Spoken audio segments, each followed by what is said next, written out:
Hi, and welcome back to the Cheeky Crypto Podcast. My name's Chris, and it's fantastic to have you back with us for another podcast video. And in today's podcast, we're going to take a look at the latest headlines surrounding cryptocurrency. Some really big news. Uniswap looking to do something absolutely massive. Apple having absolutely none of it by the looks of it.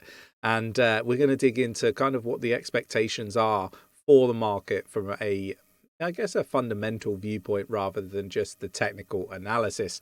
If you enjoy this sort of content, mash up the like button, subscribe if you haven't subscribed already, tap in that bell to let in all the notifications so you never miss a video. Right, let's get down to the desktop.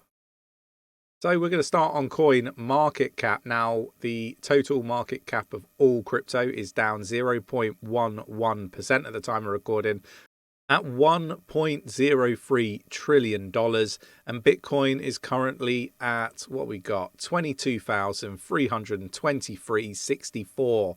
And obviously this is recorded a few hours before it goes out, so these numbers are likely to be different by the time you're watching this video. But ultimately, we've seen Bitcoin, as articulated here, shrink 3.5% in the last week. And, people talking about crypto regulations being sort of the reasoning for that, but it really isn't. There's a whale dumped a ton of Bitcoin on the market, seen the market pull back because it's very, very volatile at the moment and on a knife edge. So, it only takes a little bit of activity to potentially spook the market. And that's basically what we've seen here. I think myself have been articulating this for some time that, the market, doesn't have a great deal of volume. And, we've seen whales selling. And, whilst we were saying whales were selling and all of that wonderful stuff, the narrative has been the opposite. It's been people cutting the data incorrectly to mislead people into believing that whales are still buying, and the only people buying have been retail. And ultimately, it looks like retail are going to end up holding the bag, and then we're going to see lower prices, and the whales are going to be the ones causing that, and then buying back from retail. This is something we've seen in the past. So look, just be vigilant and careful in this market. What I would say is just make sure that you're not investing more than you're willing to lose. Now, obviously, crypto regulation is one aspect of things that could potentially pull the market down, but Silvergate's business is looking to fold at the moment, and it's not looking very, very good. And again, this is going to be eating into that narrative of what could potentially bring the market down, because a lot of exchanges were using Silvergate, and you're seeing all these exchanges saying they're no longer using them. So banks, and particularly in the UK and around the world, are making it tougher for retail to be onboarding fiat onto exchanges. So you've got a whole whirlwind of activity that's happening that has made it very difficult for retail to get involved in crypto. Let me know whether your banks are putting limits on how much you can upload or load onto the exchanges, might be the better way to term it. So yeah, let me know in the comments below. Are you having difficulty onboarding fiat? Really interested to get your views and opinions, because we've got a worldwide audience, so it'd be great to get an idea from everybody around the world. So Silvergate, look, they've lost billions. So if we look here, Silvergate lost more than $8 billion in deposit from its crypto customers in the final months of 2022 as its core block of business crumbled under the industry's implosion. And a lot of this implosion is pretty much Luna and FTX. Now, I have been saying from the very start, and obviously I was one of the first people to call out that FTX was in trouble. We highlighted it here at Cheeky Crypto in our Discord, under urgent news before ZZ's tweet went out. We actually found it because we look at all sorts of different data, and we noticed inconsistencies in the liquidation data from the exchange. It stood out to us, so we dug deep. And I was saying to short FTT and Solana before the collapse of FTX, and people made an awful lot of money.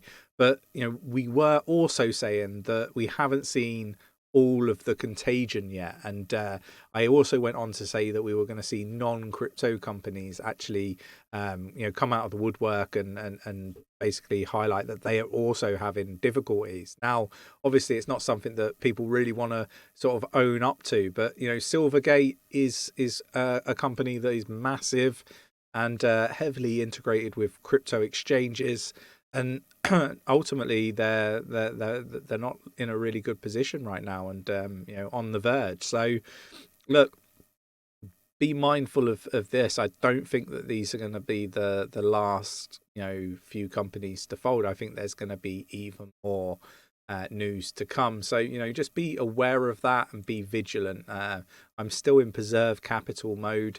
I do think we're going to see lower prices. I think we've got one more big pullback, and I think once we've had that, that'll be the final washout as far as I believe, and then we're off to the races. And again, I think it'll be a slow grind to the upside, but I do think that that will happen.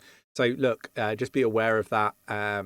There's exchanges that are still going to have difficulties, and that sort of leads us into the next article. And again, I've talked about Binance quite a lot, and we've got this agenda that is it's out there ever since ZZ obviously highlighted the stuff going on with FTX. There has been this agenda against Binance. Now this article's again interesting, and we'll go through it. Binance, the hotbed of illegal financial activity, US senators claim. Three lawmakers are pressing the crypto exchange on allegations it sought to limit compliance.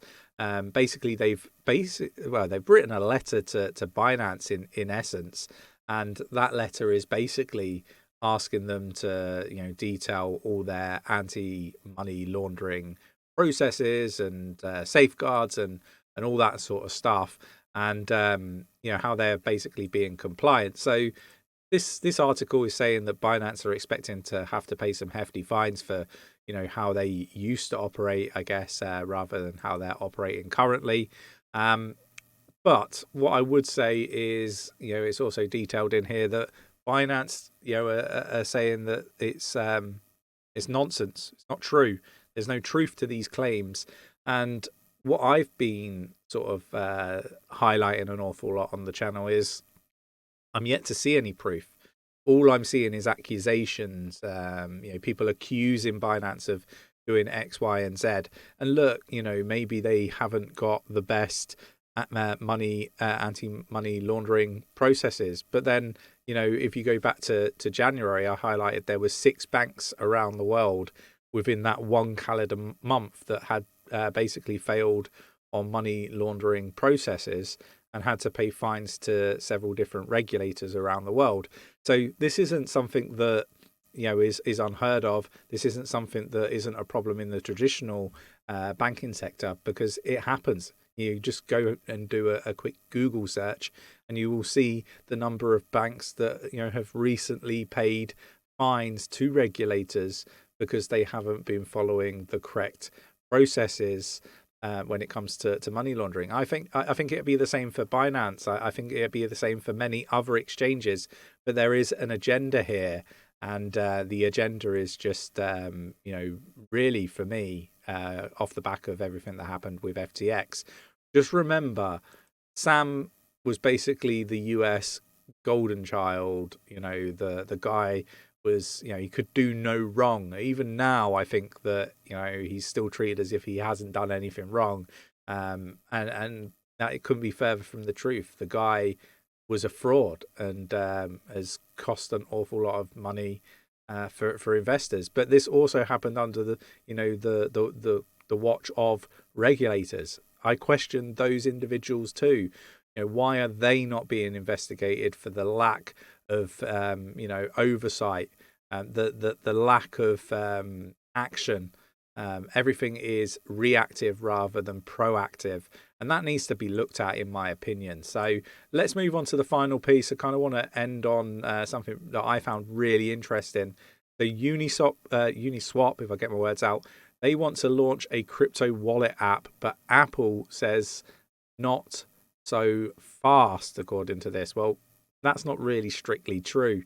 Kind of I'm going to say this will be a little bit of irony for people. It's clickbait, just like everything is clickbait, right? The headline is clickbait because actually Apple haven't said not so fast. They haven't actually said anything. If we actually go into the article here, the company behind the top decentralized exchange said that Apple is standing in the way of the offering. And if we dig deeper, basically what they're saying is that Apple won't give the green light to our launch, and we don't know why.